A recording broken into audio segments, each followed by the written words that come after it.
Hello everyone, I'm Dee and welcome to 24 Frames. The 80s are an interesting era of animation. Thanks to Ronald Reagan basically making it legal to make 30-minute commercials, children of the 80s like me were just assaulted with toys and merchandise. For better or worse, this was how a lot of us saw the world of animation until the Renaissance age really got started. I saw dozens of different cartoons growing up, and there were a few that I was constantly asking my parents to rent from the local video store. One of them, in fact, was Rainbow Brite. No, not that one. I had never seen a single episode of that TV series. Not a one. What I was always asking them to rent for me was the feature film, Rainbow Brite and the Star Stealer.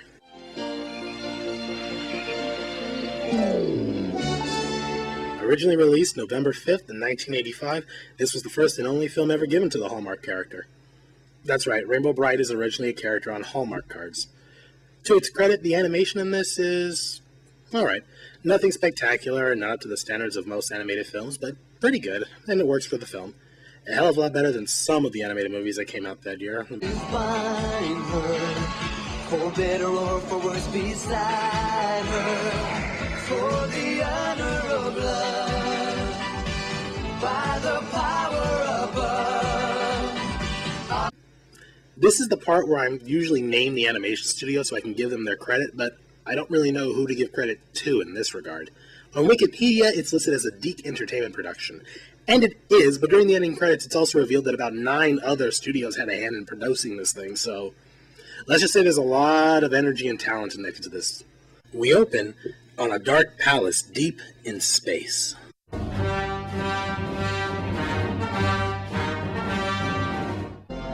No one tells me what I can do. Especially you! I can have anything I want!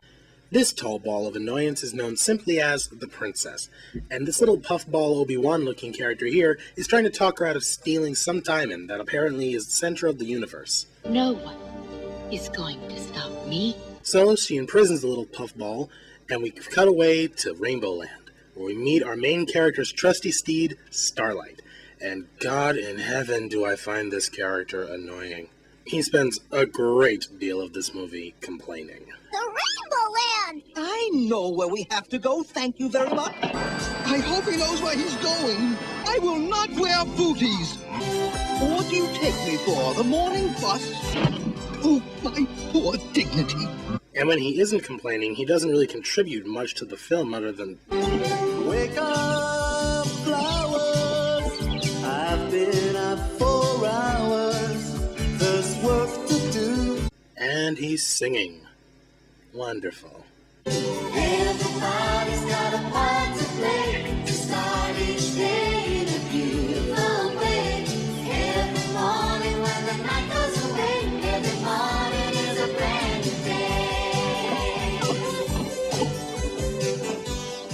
Oh dear God, run for your lives! The Cabbage Patch Kids have gained sentience! Sorry about that. These creepy looking things are the Color Kids. I'm assuming they serve a purpose in this TV series. What do they do in this film? They keep singing. Everybody's got a part to play to start each day in a beautiful way. Every morning when the night goes away. That song is actually kind of catchy. You all. Okay, you know, if I woke up with these creepy-ass cherubs standing over my bed, I would be screaming my head off. So, Rainbow Brite has woken up, and it's time for her to begin the process of bringing spring to the world. But not before we finish this song. Everybody's got a part to play to start each day in a beautiful way. Every morning when the night goes away, every morning is a rainbow day. So Rainbow and Starlight head off to stop Stormy, the girl who apparently makes winter. But she calls on her horse. Sky Dancer!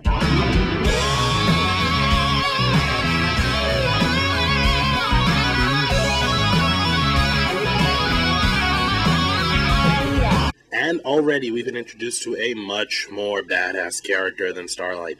Seriously, look at this thing. It kicks lightning and spits ice. Sadly, like Stormy, he serves absolutely no purpose in the grand scheme of the story, so let's just move on. So Rainbow Brite and Starlight are off to start spring and... Oh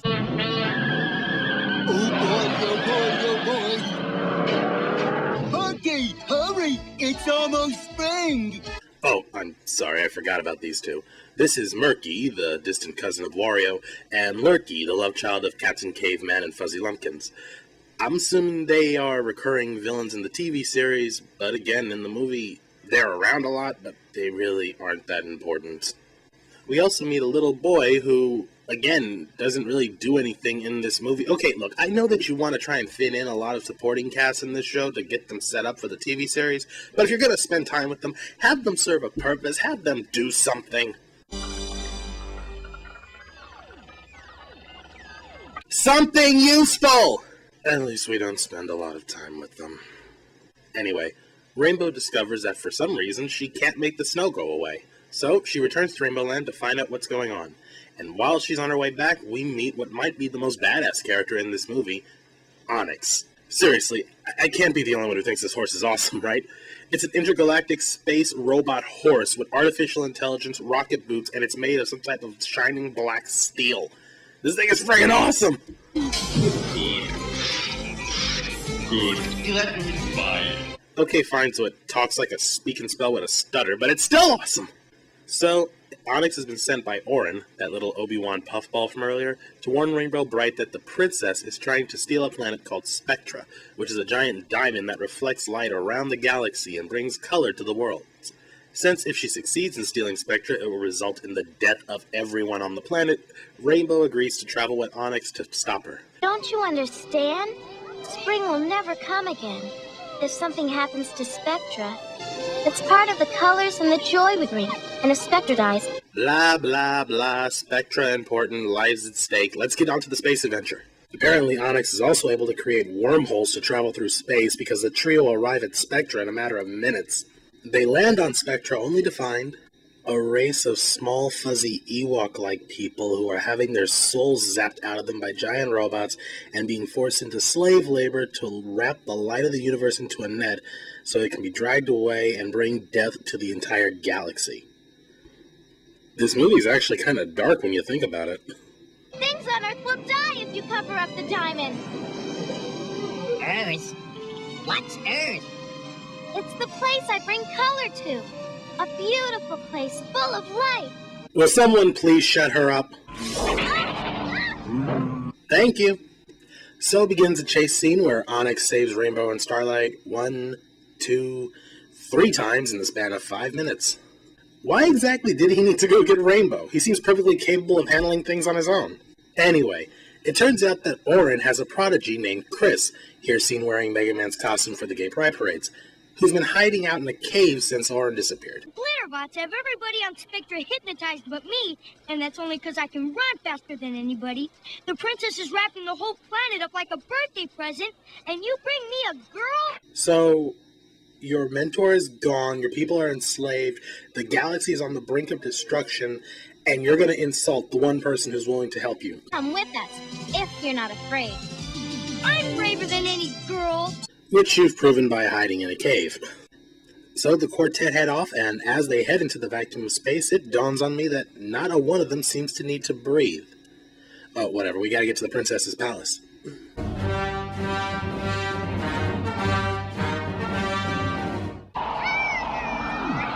I don't like the look of this place. Nah, really? Why not? So Rainbow and the Whiner head in to face the princess, and holy!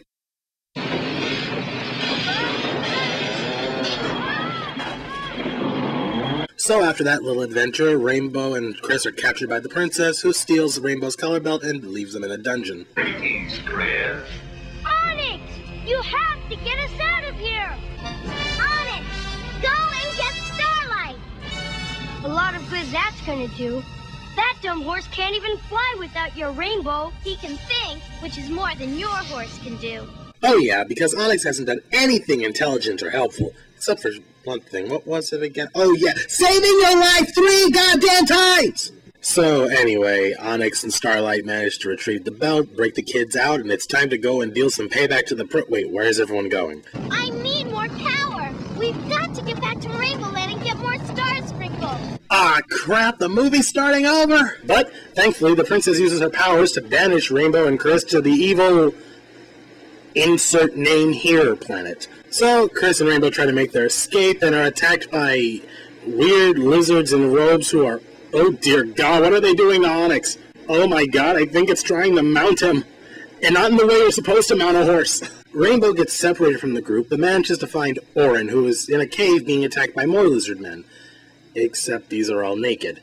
So now it's giant, creepy, naked lizard men attacking his terrified girl. This film just got kinda disturbing. Get your fat ass back here. Once Orin and Rainbow escape from the creepy stalker lizards, Orin sees fit to give her a weapon for Chris. He'll need the power of your rainbow to make it work. But with your help, he'll be the warrior he's always dreamed of being. Wait a minute. So you left the kid alone, defenseless, with absolutely no means of protecting himself or anyone else on the planet, and now you're going to give him a weapon that only works if he's within 10 feet of a girl who lives on the opposite end of the galaxy. You know what? I take back what I said earlier. It makes perfect sense that Chris was hiding in a cave. His mentor's a dumbass. Orin, the things they did to me. I am but a shell of a robot horse. So, the team regroups, they escape the planet, and it's back to the princess for the final showdown. Okay, I'll stop doing that. This time, the plan is to sneak in undetected and try to destroy the princess's crystal before she has a chance to use its power. Yeah, the plan doesn't work, and they end up just having to go toe-to-toe with the princess anyway. Rainbow! I need your power! Super fighting robot, Mega Man. So, the princess's crystal is destroyed, her power is gone, and all the little fuzzballs on Spectra have been freed from her mind control, and wow! Jeez, those little guys are vicious! But it's not over yet. The princess flies to Spectra, planning to crash her ship into it and destroy the planet entirely. She even goes so far as to throw her pet rock into the generator as fuel. That is pretty vicious. I mean, I know it's an inanimate crystal, but she's been treating it like a pet the entire film. Wait! No! I thought you loved me! If I can't have that diamond, no one's going to have it!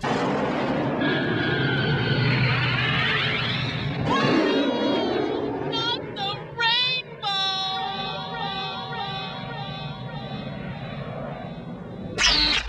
Whoa!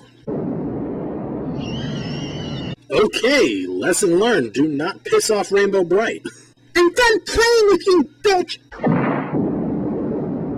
So the princess is destroyed, the Earth is safe, and Rainbow and Chris return to Rainbow Land to live happily ever after and continue bringing joy and color to the world. The universe is alive again. There's color and joy and hope again. And we'll keep it that way. I guess I'm staying here, since my weapon's completely useless if I get further than 10 feet away from Rainbow at any given moment. Thanks a lot for that, Orin.